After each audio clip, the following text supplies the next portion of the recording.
ನಮ್ಮ ಉತ್ತರ ಕರ್ನಾಟಕದಾಗ ನಾವು ಬೆಳಗಿನ ಬ್ರೇಕ್ಫಾಸ್ಟಿಗೆ ಅವಲಕ್ಕಿ ಒಗ್ಗರಣೆ ಅಂತ ಹೇಳಿ ಮಾಡ್ತಿರ್ತೀವಿ. ಇದು ಬಹಳ ಫೇಮಸ್ ಅದ ಮತ್ತು ಬಹಳ ಬೇಗನೆ ಇದು ಆಗ್ತದೆ.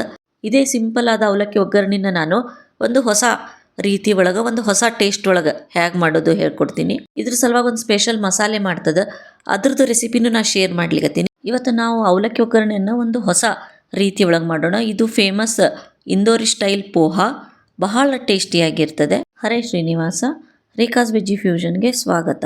ಈ ಇಂದೋರ್ ಸ್ಟೈಲ್ ಪೋಹಾ ಮಾಡಲಿಕ್ಕೆ ಮೊದಲು ಒಂದು ಸ್ಪೆಷಲ್ ಮಸಾಲೆ ಮಾಡಬೇಕಾಗ್ತದೆ. ಅದಕ್ಕೆ ಜೀರಾ ಮಸಾಲೆ ಅಂತಾರೆ.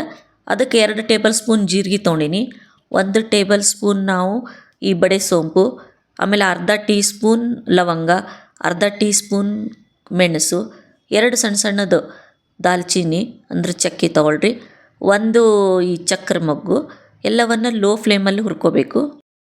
ನಿಮಗೆ ಈ ನನ್ನ ರೆಸಿಪಿ ಇಷ್ಟ ಆದರೆ ನನ್ನ ಚಾನಲನ್ನು ಸಬ್ಸ್ಕ್ರೈಬ್ ಮಾಡಿರಿ. ಸಬ್ಸ್ಕ್ರೈಬ್ ಮಾಡಿದ ಮೇಲೆ ಬೆಲ್ ಐಕಾನನ್ನು ಪ್ರೆಸ್ ಮಾಡಿರಿ, ಲೈಕ್ ಮಾಡಿರಿ ಮತ್ತು ಶೇರ್ ಮಾಡಿರಿ. ಇದರಿಂದ ನಾನು ಹಾಕೋ ಹೊಸ ರೆಸಿಪಿಗಳ ನೋಟಿಫಿಕೇಷನ್ ನಿಮಗೆ ಬರ್ತದೆ. ಎಲ್ಲವೂ ತಣ್ಣಗಾದ್ಮೇಲೆ ಇದರದೊಂದು ಫೈನಾಗಿ ಪೌಡ್ರ್ ಮಾಡ್ಕೋಬೇಕು. ಈಗ ಈ ಪೌಡ್ರ್ ಒಳಗೆ ಕೆಲವು ಮಸಾಲೆ ಹಾಕೊಳ್ಳೋಣ. 1 tablespoon black salt, 1 tablespoon ಧನಿಯಾ ಪೌಡರ್. ಒಂದು ವೇಳೆ ಧನಿಯಾ ಪೌಡರ್ ಇಲ್ಲಾಂದ್ರೆ ಮುಂಚೆನೇ ನೀವು ಜೀರಿಗೆ ಹುರಿಯೋವಾಗನೇ ನೀವು ಕೊತ್ತಂಬರಿ ಬೀಜ ಅಂದ್ರೆ ಧನಿಯಾ ಹಾಕ್ಕೊಳ್ರಿ.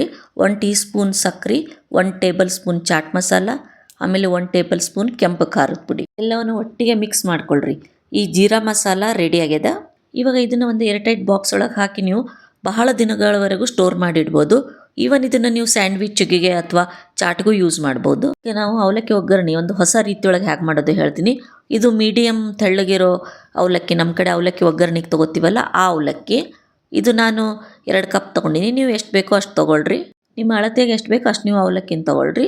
ಇವಾಗ ಇದ್ರ ತುಂಬ ನೀರು ಹಾಕಿ, ಸ್ವಲ್ಪ ಅವಲಕ್ಕಿ ಧೂಳಾಗಿರ್ತದೆ ಅದನ್ನು ಸ್ವಲ್ಪ ಜಸ್ಟ್ ತೊಳೆದು, ನೆನೆಸೋದು ಬೇಡ, ಎಲ್ಲ ನೀರನ್ನು ಬಸಿದು ಬಿಡೋಣ. ಇವಾಗ ನೋಡಿರಿ ಸ್ವಲ್ಪ ಧೂಳಾಗಿರೋ ನೀರೆಲ್ಲ ಹೋಗ್ತದೆ. ಈಗ ಅದರೊಳಗೆ ಅದ್ರ ತುಂಬ ನೀರು ಹಾಕಿ 1 ನಿಮಿಷ ಹಾಗೆ ನೀರೊಳಗೆ ನೆನೆಲಿಕ್ಕೆ ಇಡೋಣ. ಭಾಳ ಹೊತ್ತು ಇಡೋದು ಬೇಡ. ಆಮೇಲೆ ಇದನ್ನು ಸ್ಟ್ರೇನ್ ಮಾಡಿ ಎಲ್ಲ ನೀರು ಬಸೋದು ಹೋಗ್ತದೆ. ಇವಾಗ ಇದನ್ನು 10 ನಿಮಿಷ ಸೈಡಿಗೆ ಇಡ್ರಿ. ಈಗ ಒಂದು ಸ್ಪೆಷಲ್ ಒಗ್ಗರಣೆ ಮಾಡ್ಕೊಳ್ಳೋಣ. ಚಲೋ ಒಂದು 2 ಟೇಬಲ್ ಸ್ಪೂನ್ ಎಣ್ಣೆ ಬೇಕು. ಆಮೇಲೆ ಅದ್ರೊಳಗೆ ನಾವು ಈ ಶೇಂಗಾದ ಕಾಳನ್ನು ಹಾಕಿ ಎಣ್ಣೆ ಒಳಗೆ ಸ್ವಲ್ಪ ಕರ್ಕೊಳ್ಳೋಣ. ಯಾಕಂದ್ರೆ ಕರೆದಾಗ ಈ ಶೇಂಗಾದ ಕಾಳಿಂದು ಟೇಸ್ಟು ಭಾಳ ಚಲೋ ಬರ್ತದೆ. ಕರೆದು ಇದನ್ನು ಒಂದು ಪ್ಲೇಟ್ ಒಳಗೆ ತೊಗೊಂಡು ಎಲ್ಲವನ್ನು ಸೈಡಿಗೆ ಇಟ್ಕೊಳ್ರಿ. ಈಗ ಅದೇ ಎಣ್ಣೆ ಒಳಗೆ 1 ಟೀ ಸ್ಪೂನ್ ಸಾಸಿವೆ ಹಾಕೋಣ, ಆಮೇಲೆ 1 ಟೀ ಸ್ಪೂನ್ ಜೀರಿಗೆ ಹಾಕ್ರಿ. ಆಮೇಲೆ ಇದಕ್ಕೆ ಈ ಹವೀಸ್ ಅಂತೀವಲ್ಲ ನಾವು, ಕೊತ್ತಂಬರಿ ಬೀಜ ಜಸ್ಟ್ ಸ್ವಲ್ಪನೇ ಜಜ್ಜಿ ಅದು 1 ಟೇಬಲ್ ಸ್ಪೂನ್ ಹಾಕಬೇಕು. ಆಮೇಲೆ 1 ಟೇಬಲ್ ಸ್ಪೂನ್ ಬಡೆ ಸೋಂಪು, ಏನು ಬಡಿ ಸೊಪ್ಪು ಅಂತೀವಲ್ಲ ಅದು ಹಾಕಬೇಕು. ಇದು ಮೇನ್ ಒಗ್ಗರಣೆಗೆ ಹಾಕೋ ಸಾಮಗ್ರಿಗಳು. ಇದರ್ಲಿಂದ ಒಂಥರದ್ದು ಬೇರೆ ಟೇಸ್ಟ್ ಬರ್ತದೆ. ಇಂದೋರ್ ಒಳಗೆ ಇದೇ ರೀತಿಯಲ್ಲೇ ಮಾಡೋದು. ಆಮೇಲೆ ಇದಕ್ಕೆ ಹಸಿಮೆಣ್ಸಿನ್ಕಾಯಿ, ಕರಿಬೇವು, ಖಾರಕ್ಕೆ ಎಷ್ಟು ಬೇಕೋ ಅಷ್ಟು ಹಾಕ್ಕೊಳ್ರಿ. ಈ ಸ್ಟೈಲ್ ಒಳಗೆ ನೀವು ಒಂದು ಸರ್ತಿ ಮಾಡಿ ನೋಡಿರಿ, ಬಹಳ ಟೇಸ್ಟಿಯಾಗಿರ್ತದೆ. ಇದಕ್ಕೆ ಸ್ವಲ್ಪ ಅರಿಶಿಣದ ಪುಡಿ ಮತ್ತು ಇಂಗು ಹಾಕಿ ಎಲ್ಲವನ್ನು ಚಲೋ ಫ್ರೈ ಮಾಡೋಣ.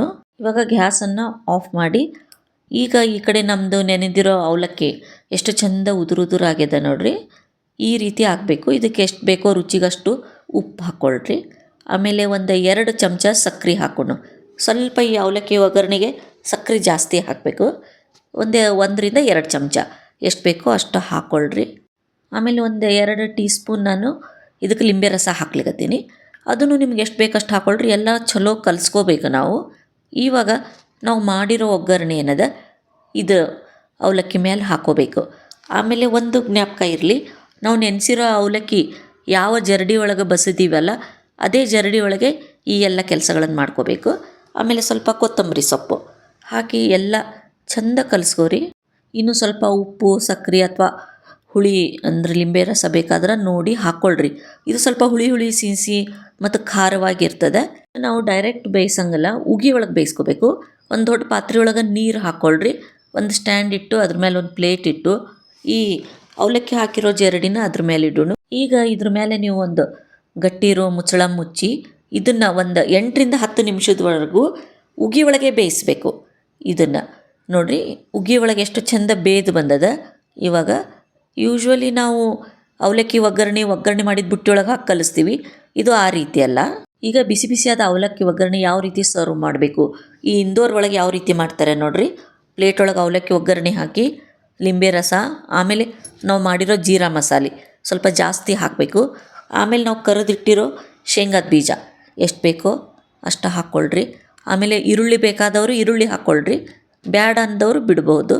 ಆಮೇಲೆ ಇದ್ರ ಮೇಲೆ ಈ ಖಾರ ಶೇವ್ ಇರ್ತದಲ್ಲ ಅದು ಹಾಕಬೇಕು. ಸ್ವಲ್ಪ ಜಾಸ್ತಿ ಹಾಕಿ ಮೇಲೆ ಸ್ವಲ್ಪ ಕೊತ್ತಂಬರಿ ಸೊಪ್ಪು ಹಾಕಿದರೆ ಸಾಕು.